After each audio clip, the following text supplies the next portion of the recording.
You're listening to the Experience Pros Radio Show, the most positive business talk show in America. Best-selling authors of Lists That Saved My Business and founders of the Extreme Customer Service Directory, Angel Tussey and Eric Raymer, are inspiring you to get your business right. They know that customer experience isn't just another thing, it's the only thing. Let's join Angel and Eric for today's program. Hello, friends, and welcome to the Experience Pros Radio Show with Angel Tussey and Eric Raymer. Very nice to have you along with us today. We are here to remind you that small business is big business, and your business is our business. How are you? I'm doing fantastic. Nice. And what a beautiful day it is here in the metro city of Denver, Colorado. I'm a little toasty. Yeah. I'm a little sweaty, actually. Yeah. It's hot out there. You're welcome. You're welcome. I know, but I'm not, when you put a dress on, you don't want to feel, you just don't want to feel like that. I'm sorry. So anyways, it's beautiful. It's nice. I need to be sitting by the pool when the weather looks like this. I want to say kudos to a friend of ours who just recently decided to take a sabbatical, a 30-day sabbatical from his business because he has been running so hard. And one of the red flags, he had a few of them along the way. Yeah. But I think the final red flag was he realized he'd only made it to his pool once this entire summer. Oh, my. Wow. Lions and tigers and bears. Seriously. Wow. Okay. So he's going to take some time off. And I know we've had some summers like that where we thought, okay, we're going to work one day a week at the pool, or we're going to, take a half day, at least one day a week, and all of this stuff when the summer comes on, because we're entrepreneurs. We've got this cushy control over this schedule, right? Wait a minute. I don't think I'm doing it right. We are not doing it right. We are not doing it right. And this is what, this was kind of what our friend had to say was, the whole point is to create your own cushy schedule, and you get to create the legacy that it is that you want to leave. But we take on the next project, and we take on the next thing, and the next thing, and the next thing. And, our friend, he had actually just written a book. He says 2 weeks after his book hit the bestseller list, right, a reader asked him when they could expect his next one. Wow. And this was kind of the tipping point for him. Should be a compliment, right? Right. But he says, how about enjoy this one for a little while? Let me catch my breath and enjoy a little bit too. But this is the thing. You work, you create, and everybody wants to know what's next. What's next? And so as the entrepreneur, we're like, well, all right, I guess I'll start working on that next new book, that next new project, that next new thing that now consumes over into our personal life. Because it's not like we have all this extra spare time just sitting around for that next new thing that everybody just asked for. So he says, he missed being at home and celebrating his birthday because he was speaking. He got just back in time for a holiday, but too tired from the travel to do anything. Sure.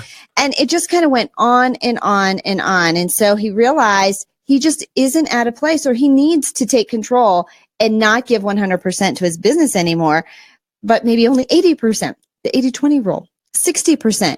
So he's decided he's officially taking a full month-long vacation, removing all interviews, all consulting engagements, all speaking gigs, all appointments, everything, including taking his wristwatch off, his watch off for the entire month as well. He's just going to go all Bahamas. He is. No writing, no articles, no newsletter, nothing. And I remember, and so this has struck a chord with me, Eric, because I did this-ish about 10 years ago. Yeah. Well, about 7 years ago. Took 5 weeks off. Yes. Yeah. And, I needed it for me. And it's one of those very scary decisions that you just realize that you will regret it if you don't. Yeah. But it's one of those hardest decisions I almost didn't make. Wow. Right? Because you worry about what everybody's going to think, what you're going to come back to, and all that. So all that to say, I should be at the pool. Should be at the pool. You will be at the pool. I know that. I know, I'm going to Los Angeles. You're heading to Los Angeles, and tomorrow is your Small Business Expo with Bill Walsh. You are one of the featured panelists and featured speakers at this event.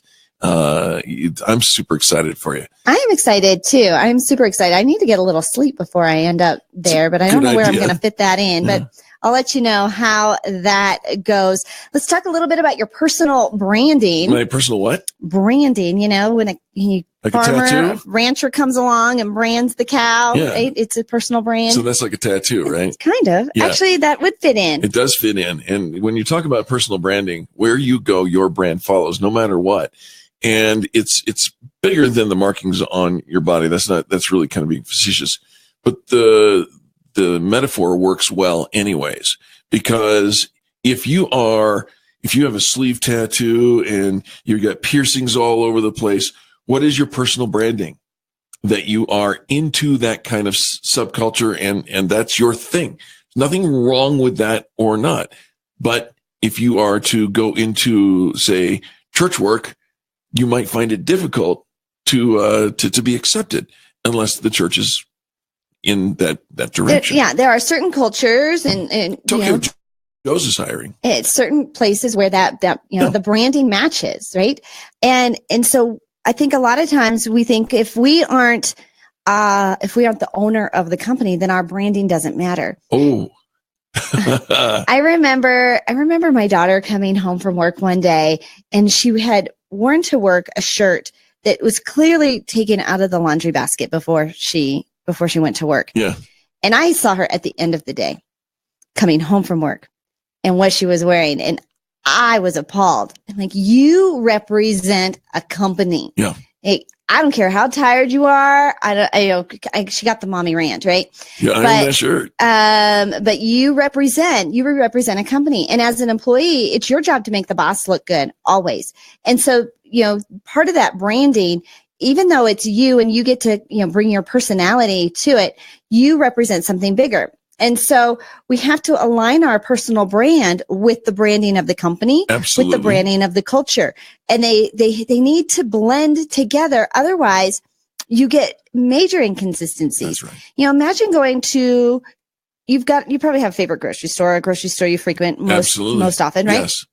Imagine going to that same brand of grocery store on the other side of town. Maybe you were just coming home from the mountains and you decide to stop at that same brand of grocery store because of whatever convenience. Right. Imagine you walked in and nothing was where you thought it would be. The colors didn't really quite go together. Were a little grungy. Well, it didn't even match the first one. Right. Like it doesn't at all look like. You'd wonder if you were in the same store. You'd wonder if you were in the same store. Yeah. It caused confusion. It maybe even caused frustration because maybe you were in a hurry or you had a certain expectation. Right. A confused buyer always says no.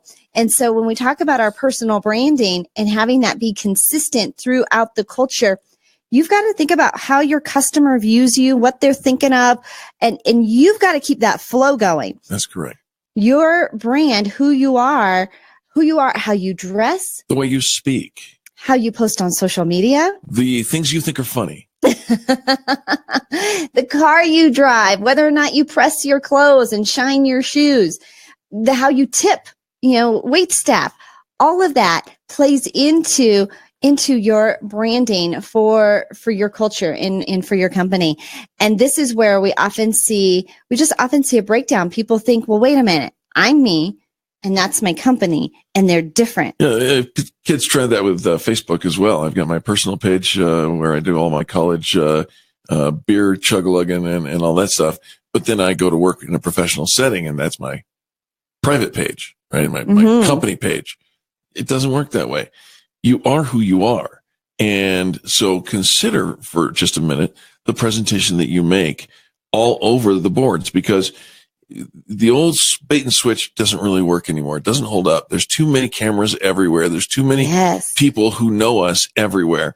And the conversation will somehow get up. If there's a discrepancy between who you are here and who you are behind closed doors, it will show. It does. It does. So let's just take a little assessment today of, what are we representing? Everything from our business cards to our flyers, the wallet you pull that business card out of. Are your shirts pressed? Does what you say line up on social media? How you talk about your brand, your company, customer service, even in just the mainstream. And I know sometimes we just get together with buddies, right? And we're just goofing around, but that's different. than when you are out in the public eye, especially if you are ever wearing your company's logo. Oh, yeah. You were in the logo today. You better drive nice. You know, I always drive I know nice. you do. I know you really do. But you're absolutely right. When you're wearing corporate swag, right? When your brand is out there, obvious to the work that you do, you have to be that much more thoughtful about being thoughtful. Where you go, your brand follows, regardless of what shirt you're wearing. All right, gang, we're going to take a quick break for a quick time out here on the Experience Pros Radio Show. Don't go anywhere, though. We've got more positive business talk just ahead. You're listening to Angel and Eric, and this is the Experience Pros Radio Network.